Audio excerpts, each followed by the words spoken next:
All right, so here we are, last module before we see you in our live session. I know I'm excited. Hopefully you're excited too. First and foremost, congratulations on making it this far. We know that this road has not been easy or comfortable, but allyship's not supposed to be in any of those things. And so the fact that you're still engaged and going to see us soon in our live session is just, it's very, very rewarding because this work is not easy to do, especially as Black women who put this, this whole training together. It's emotional labor, right? Like this is difficult topics for us to engage in. And yet we do this because we know that we have people on this campus who truly care about our Black community just as a whole.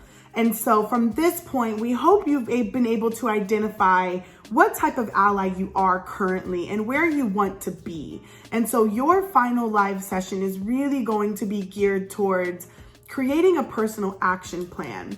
And so one of the parts of our ally model is leveraging your privilege to enact change. And that involves action, right? We don't bring about social change. We don't bring about institutional change by only having conversation. And so yes, conversation is where it has to start. We have to start engaging in these uncomfortable and often taboo topics that surround race. We have to start there. But it can't stay there. We can't continue to only have these conversations. We have to find a way to move those conversations into action.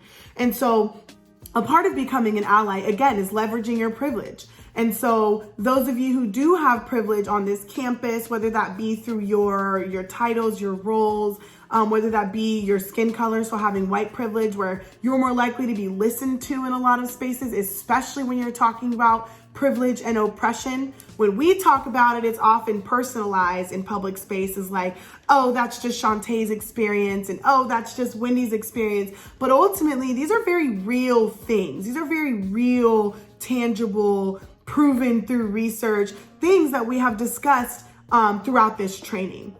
And so by using your privilege, you're engaging in these conversations on our behalf, but also recognizing that there are times where you need to yield to those Black voices in the space. And so don't forget that last piece, because it's very important in allyship that you understand where you fit. Like, when should I speak up? When should I allow the Black communities to speak for themselves? And so in our live session, we're really going to be allowing you the time, the space to ask questions, to engage with your peers who have gone through this training as well, and ultimately to put together that action plan of things that you will commit to doing here at MiraCosta to better our Black community, which ultimately enriches our community as a whole.